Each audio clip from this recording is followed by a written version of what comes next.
So thank you, everybody. Welcome to another very fraudulently named Ask Pav, because I won't be asking any questions. I won't be answering any questions today.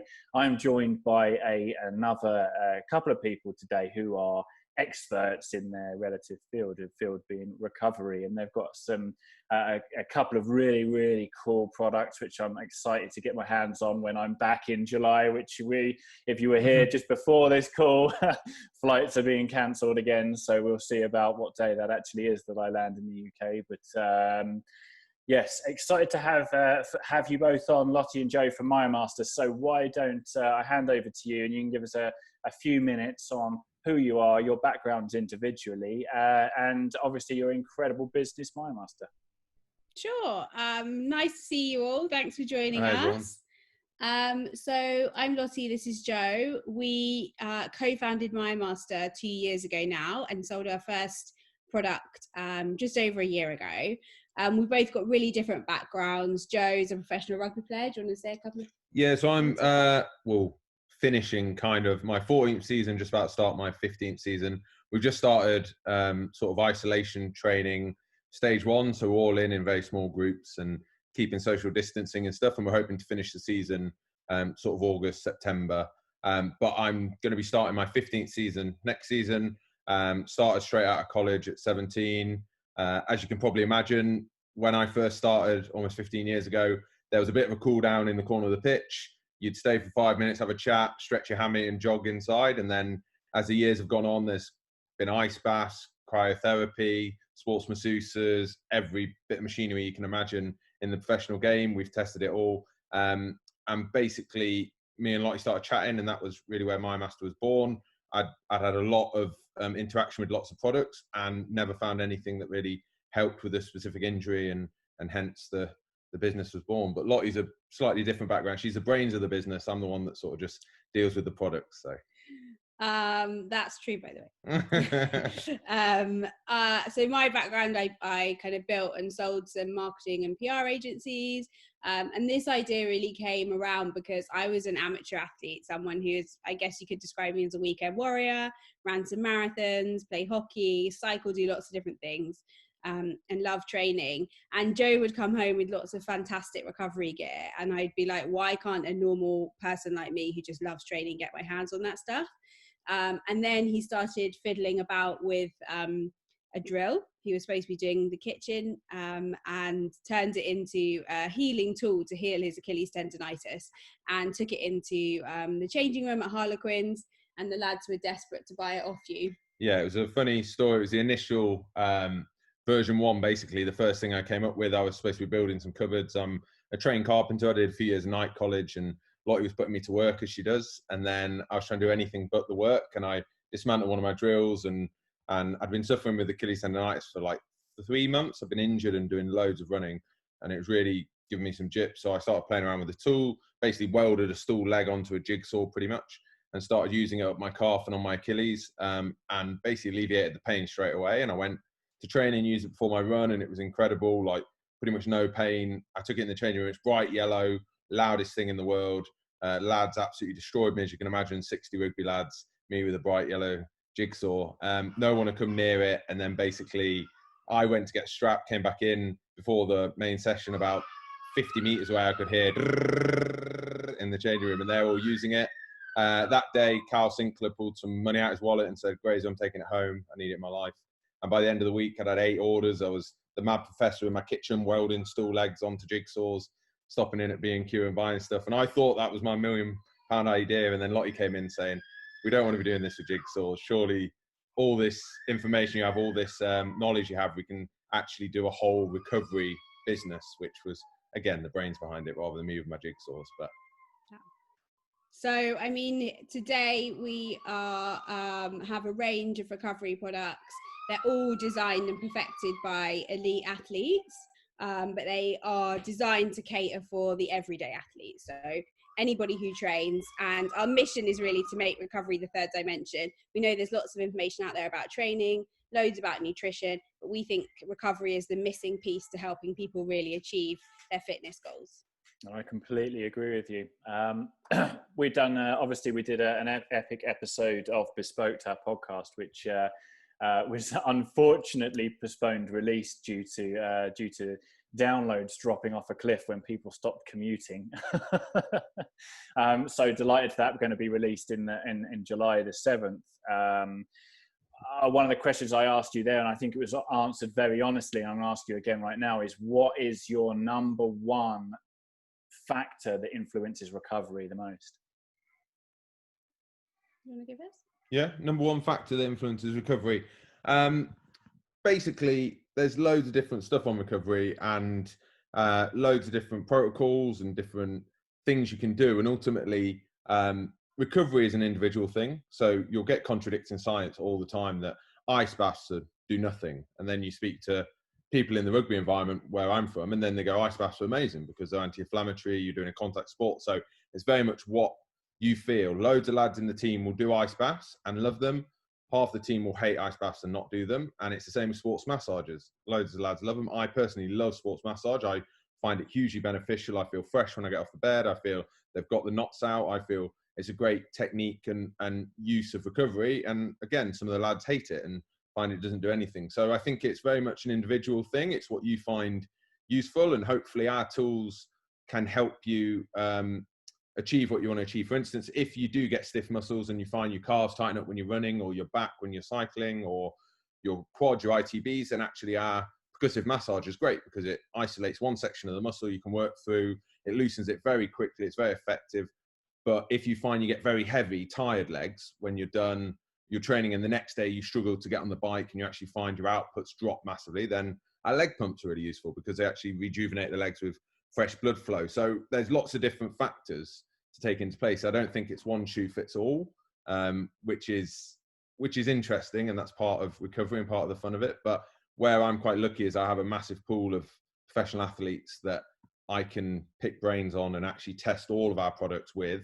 And then as the business has developed over the last 2 years, we've worked with cycle groups, worked with World's Strongest Men, we've worked with loads of different types of athletes, which means that our products are really tested to a high level. So when you've got the World's Strongest Men pressing on a massager deep into their leg, which is the size of a tree trunk, you're thinking, God, they're going to break it. And actually to see that it can sustain that pressure, and you think, right, we've made a good product here. So we can actually, when people question you and go, is it strong enough? Does it go deep? You're like, well, actually, we've worked with the World's Strongest Men and they find it good. So actually there's lots of different things. And as I said, not one shoe fits all, but basically you try and see what works for you. Absolutely. Fantastic. What an answer. And we talked a little bit about things that didn't work. What for you has been the biggest load of crap in terms of recovery that you've seen in your, did you say 15 years of being professional? Yeah, 15 years. I've had a few. I'm not gonna lie to you. Let's hear them. Come on, I want to hear these. There's been a few around. There's been the cool down in the corner of the pitch didn't really do anything, and that came back about 6 years ago and died pretty quickly after about a month of it. Lads were like, it's doing nothing. And what else is there? Basically, I think cryotherapy personally doesn't do anything. Like, you're in there for 3 minutes freezing with your mask and your socks on and your gloves, and it's horrendous. And then you come out and I feel no benefit whatsoever. But that is me personally. And then there's some of your world's best athletes, Maro Itoje, one of the best rugby players in the world, swears by it, feels incredible when he finishes. But that comes back to my point that it's very individual, a lot of this recovery stuff. But I personally have been in it about 50 times and felt no difference and hated every second of it. So I've done it a few times as well, and I think for me, I always felt pretty good after like mentally pretty good. That's probably because I was sucking in all of the the gases. Yeah, 100%. Well, you feel like you've done something when you do it anyway. I'm not sure how beneficial. Yeah, absolutely. Fantastic. So let's talk a little bit about science. Obviously, we'll start with percussion. We talked and compared it a lot to massage, getting a massage when we did the podcast, and obviously there's room for all of them, for having compression, massage, and then having the portable device which you offer. But what do we know or understand about how a percussion device works on the muscles in terms of improving recovery? So it's basically different to a foam roller, a masseuse, or a lacrosse ball, because basically whenever you're getting massages or working through your foam roller, you're sitting on top of the muscle and trying to get depth through. So it becomes quite painful when you're in an ITB, for instance, foam rolling, or a physio or a masseuse has their elbow in it. It's a painful massage because they're trying to get deep under the muscle to get the full depth. Whereas where percussive massage is very different is it's very quickly, repeatedly pounding the muscle as a effect, has a ripple effect. So it ripples through the full depth of the muscle. A bit like when you throw a stone in the water and you see it ripple, it does exactly that through your muscle. So it actually treats the whole muscle really quickly and really effectively. At the same time as treating the muscle, because it's a different stimulus, so you've got a pounding effect pretty much, hitting the muscle, it also overrides a pain signal to your brain. So it's been shown as an instant pain relief. So a lot of people use our massagers at shows, at races, and go, my God, it feels, my calves were killing me. And within 30 seconds, they feel brand new. And that's that whole thing I had of Achilles tendonitis, where I had pain and actually I was treating the area, but also numbing it at the same time, which just before I was going out to run when I was in agony, I all of a sudden had no pain. So it's really exciting, all the science coming out with it. It's still a new process, really. There's not loads that have been done, but everything that's coming out shows increased blood flow to the area. So great for warming up, great for cooling down, flushing out all the toxins. As I said, the ripple effect, so it actually hits the muscle and works through the full depth without having to go really deep and being extremely painful. And that numbing effect, so basically blocking the pain sensors to the brain with a new stimulus, which overrides. So a lot of people who have chronic back pain find it really helpful because they'll use it for a few minutes on their lower back and find they have 45 an hour's relief, which obviously when you're going out on the bike and stuff is really useful. Fantastic. And can this be used on like all muscle groups? Yeah, all muscle groups. And where it's really, really nice is actually it's you pick up and go. It's not, you don't need to hugely be trained on it. It's a bit like a foam roller. If you've got a stiff calf, you sit on it and you go on your calf. It's the same. You point the trigger where you want to use it and you go on your calf, or you go on your leg or your back or your shoulder, wherever you have the pain. And where a bit of the technique comes in is the different ends and what you might use for different muscle groups, which we have 6 different ends. And you have a soft one around bony bits, or a point for trigger points, or a flat chisel for scraping the top layer for myofascial release. And that's a bit more where the knowledge comes from. But actually you just put it on the muscle where you saw, work up and down, and it's can be used on any muscle group, which is even really cool. If you're kind of returning to form after injury, it's like fantastic at breaking down scar tissue and increasing the circulation, which really helps to kind of speed up healing time. So as above and beyond just kind of your everyday recovery, it's fantastic for helping with specific injuries. Excellent. And this in terms of comparison with a massage, it becomes very cost effective very quickly, doesn't it, if you're getting weekly or even monthly massages?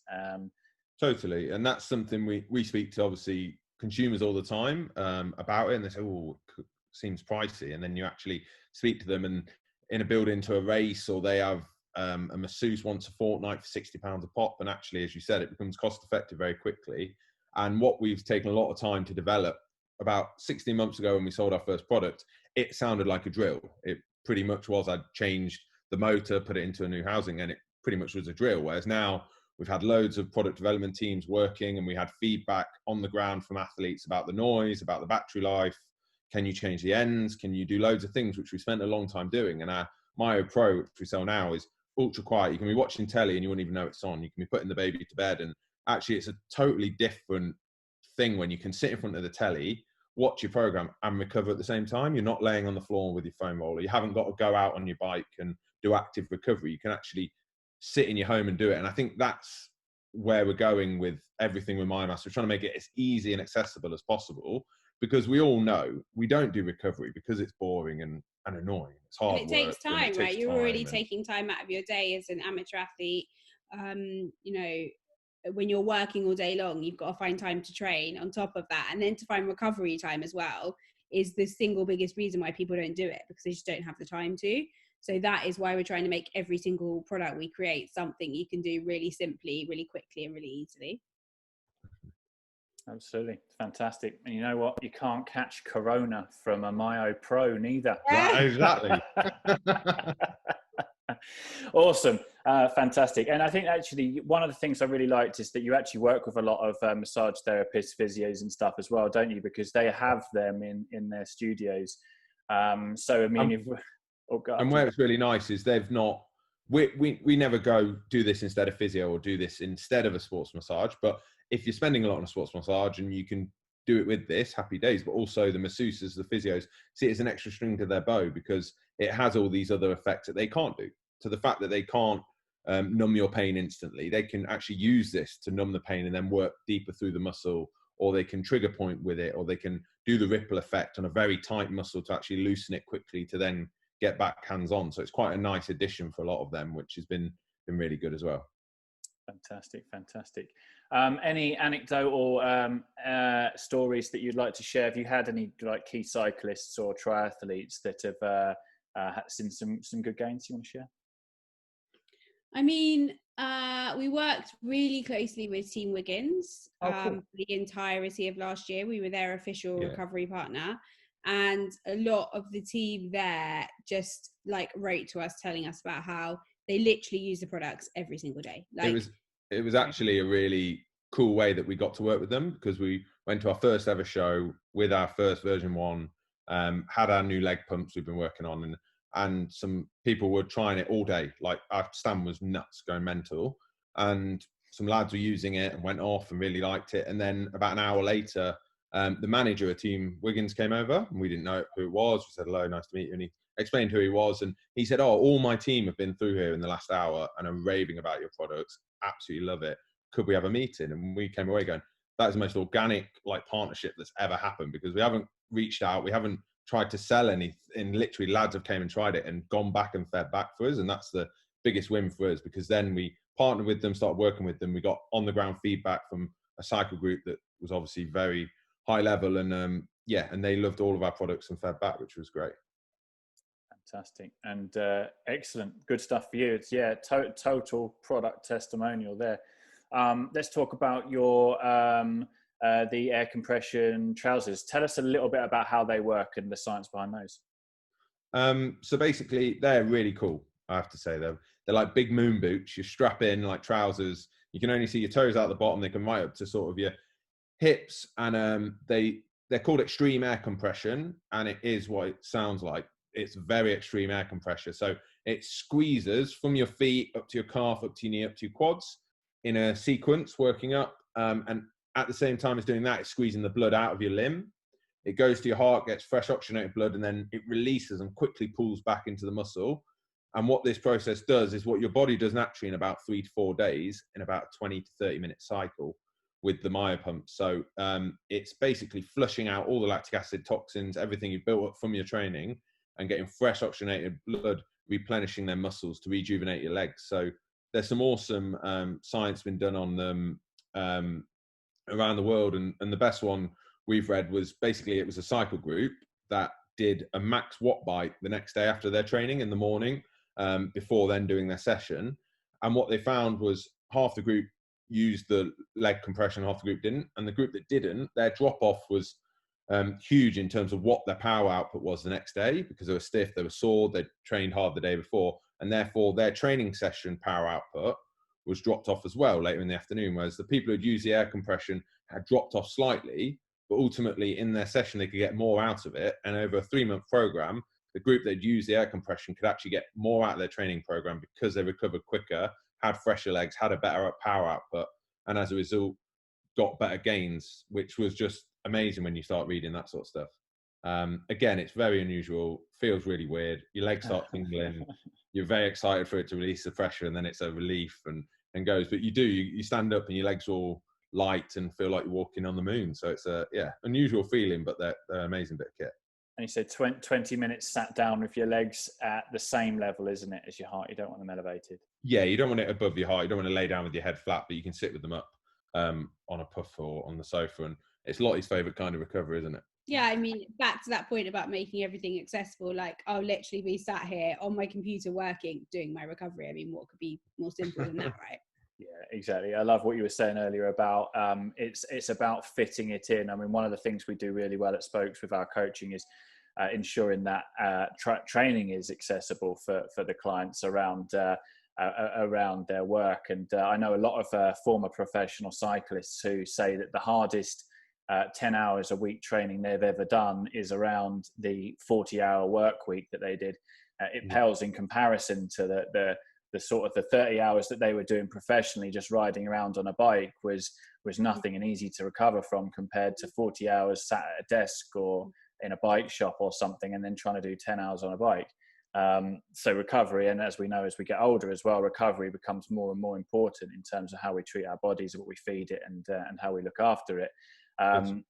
But obviously there's a barrier to someone parting with what essentially is several £100, isn't it? Or I guess close to $1,000 for some of the products, but both of them, if not the air pumps. But if we compare that, though, and this is what we did on I Loved in the podcast, we compare that to, say, a new set of wheels, which could be several $1,000s. It's probably a bit biased for you guys, but I imagine you're going to say that the recovery tools are a bit better off. Obviously, we're totally biased. Yeah, you're right. But we know science tells us that your body needs recovery when you're training. Like, that's a fact. There's no two ways about it. And actually, if you do it properly, you get more out of your body. You've got less, you're much less likely to get injured. And above and beyond that, you actually train harder for longer. So I think it's a small price to pay to get that gift, to avoid being injured, to improve everything you're trying to achieve, and to look after your body. For us, it's like a no-brainer. So, and actually to be honest, we don't struggle that much to sell to people in the cycling community, particularly because of what you just said, which is it is quite an expensive hobby, and people tend to spend a lot of money doing it. So when you tell them, look, this is a key component to achieving what you want to do, and exactly as you did, compare it to what they might spend on a new set of wheels or another, accessory to go along with that sport, it doesn't seem like such a big amount of money. And also, most of the time people get to try our products, and as soon as they try them, they're like, okay, I get it. Right. Yeah, I get how brilliant this makes me feel. The thing is as well, what you've just said about buying your new wheels or buying your new bike frame, or you're generally doing it because you want to get better, you want to increase your time, you want a lighter frame so you can get more closer to your friends' time or beat people on your Strava or in your race group. And actually, if you look after your body and could train better and train for longer and not get injured, then actually you will get more out of it. So once people flip that switch and go, actually, I'm looking after myself rather than buying new wheels, it's less than that, and I'll get a better outgoing of myself, a better gain. Yeah. Absolutely. Great answer there. Right. We've got a small group with us today. So Eric, Harry, Jeanette, any questions from the audience at this stage?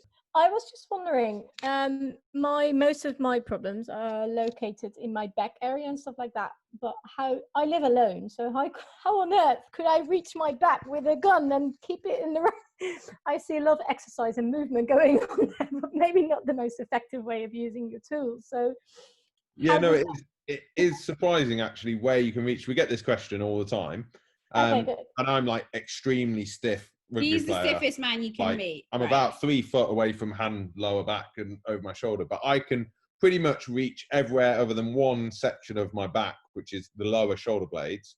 And other than that, you hold the bottom of the handle and get it over the top on the angle you want, or slip it around behind your lower back, and you'd be surprised at where you can actually get to. And once you're going, it's like a minute, and it's unbelievable relief.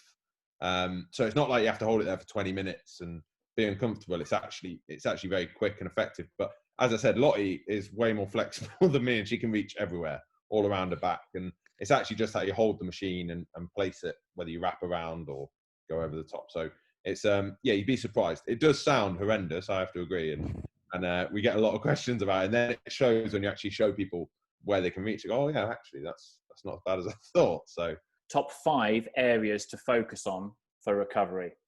I'll go first. Definitely up there is sleep. Like, no matter what anybody sells you, you cannot beat sleep as the ultimate recovery tool. That's the end of it. I'd have to go massage. Like, I am huge on massage, and now obviously using percussive massage, I just think the benefits of speed, how quickly I can get out training when I've got stiff calves or lower back, and actually be alleviated of that pain. Achilles tendonitis gave me issues 3 months. Use percussive therapy, I have no pain anymore and can train amazingly. So yeah, I'd definitely say massage. I'm doing all the non-MyoMaster ones. Yeah, you can.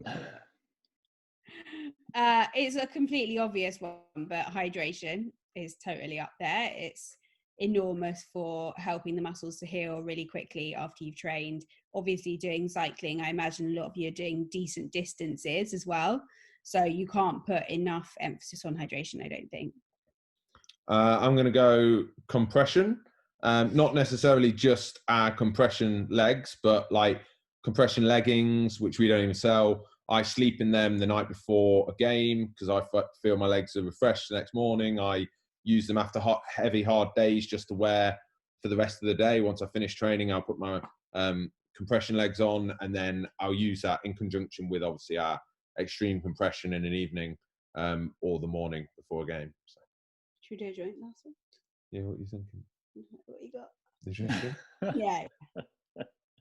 Yeah. Yeah, we say nutrition. Obviously, everyone knows that, but it actually is amazing. All the science behind nutrition now, just with like what anti-inflammatory things, you've got your turmeric, you've got loads of stuff that can help you with your diet as well as pre-sleep. I've been awful at sleeping for 12 years, mainly because I'm in pain a lot of the time when I go to bed, so I'm rolling about a lot. And actually having Cherry Active before bed or a high antioxidant berry basically releases hormones and stuff that help you go to sleep. There's loads of stuff behind nutrition that can help you actually recover. That was a great top 5, guys. Where can people go to find out more about your product and the science behind it? So myomaster.com. Eric's already been there, done that, got the t-shirt. Good man. Yeah, all the information that you need on there. There's also contact us. So you can drop us an email if you've got any specific questions, a bit like Jeanette had, or our Instagram's got a lot of video content and stuff on there as well, which is more than just about our products, but just about general recovery tips and advice as well. And that is something we're trying to do long term. As we said, we're quite a young business and we've been going properly for about 16 months, but something we want to get to is actually a hub of knowledge, recovery knowledge. So you come to us not purely to see our products and how to use them, but actually for general mobility tips on general nutrition, everything to do with recovery. Hopefully in the longer term, MyoMaster will be your place to go. Fantastic. Well, there we have it. That was really good. I've really enjoyed it. I always enjoy speaking to you both. I'm looking forward to hearing what everybody says about the podcast, 7th of July. And I also look forward very much so to coming back to the UK, because apparently when I do get back, there's going to be a couple of MyoMaster products with my name on it. Sure thing. Absolutely. There we go. So yeah, thank you everybody who is in the audience. Lovely small audience again today. The full edited version of this will go out on the YouTube channel this week, and there'll be some nice little social media shorts that we'll pull together and make sure we tag you in. Lovely. Coming out soon. Thanks very much for having us. Thank you very much, guys.